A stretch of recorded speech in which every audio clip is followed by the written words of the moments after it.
Moving on to our older movie for the week. The mystery film this week is, appropriately enough, Withnail and I. Withnail and I, 1987, an absolute cult classic in this day and age, and starring Richard E. Grant and Paul McGann as I, and Richard E. Grant as Withnail.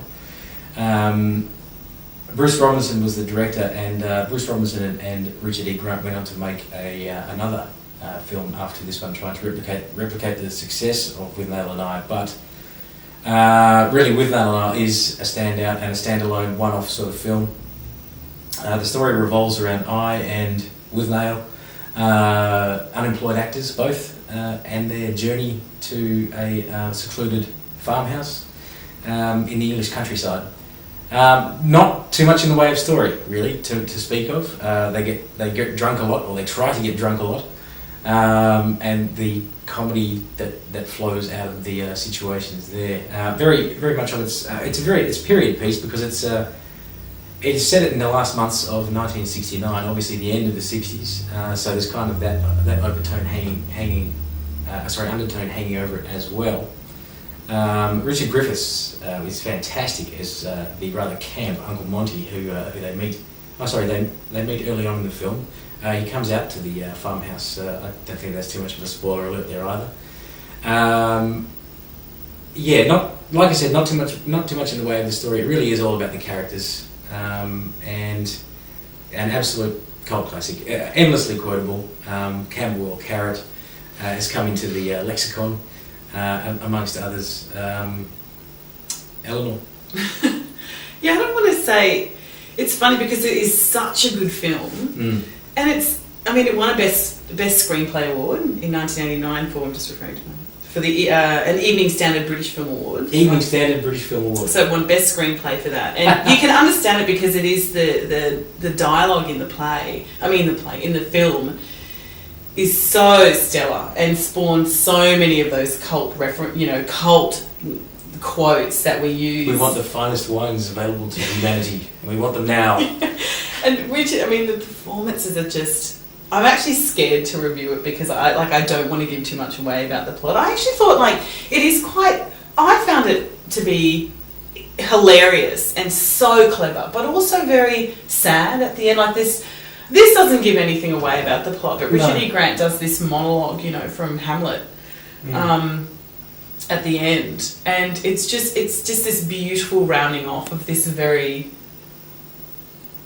this tale of two actors struggling in this era of change, and and it is that end of that era, the end of the 60s. It is, especially in Britain and London, the swinging 60s in London, and absolutely. So I wondered whether I couldn't remember this actually, whether it was Richard E. Grant's first.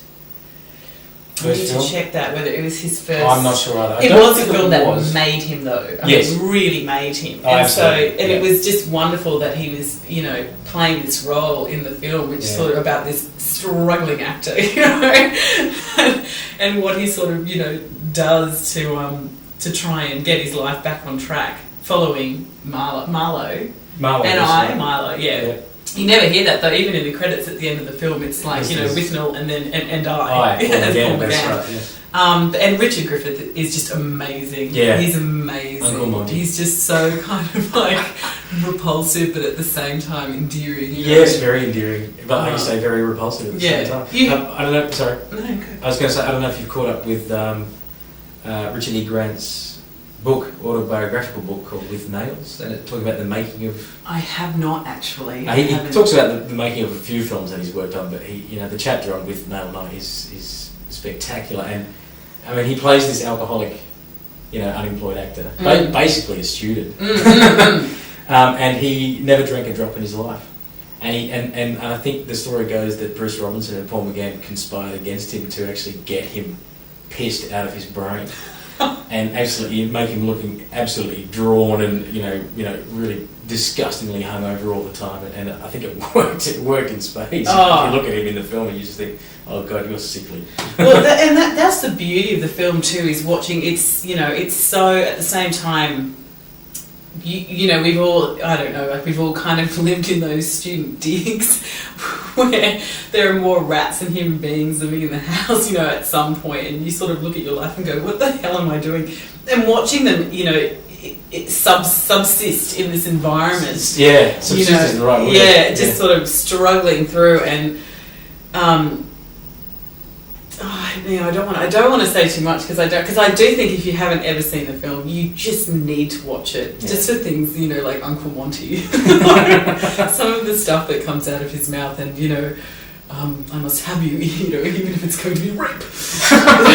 Just and the shit that they'll do to kind of, you know, get through their days, and how sort of horrible they think it all is. It's a superb film. In the Herald Sun here, you know, eye roll. They had a little article about the fact that they were selling the cottage from Withnail and I, and you know, they were expecting to get something, this ramshackle cottage, but they were expecting to get some exorbitant amount of money for it purely because it wasn't a film.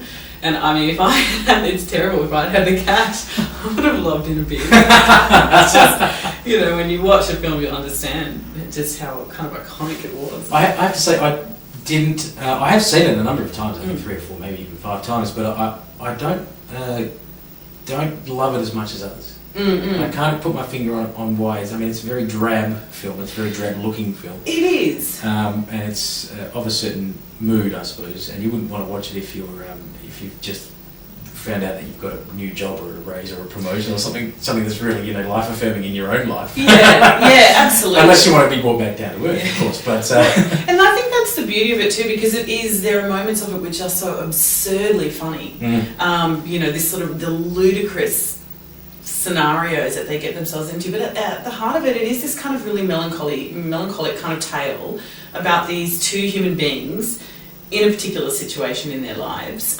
So I think it's quite, while it's so funny, and I personally just love it because it's such a cult film for me, it is a really real film too, and it tells this real story. So yeah, it is one of those things that you don't want to say. It's just, you know, go and watch it, it's hilarious. Yes, when it does have these really sort of down to earth moments.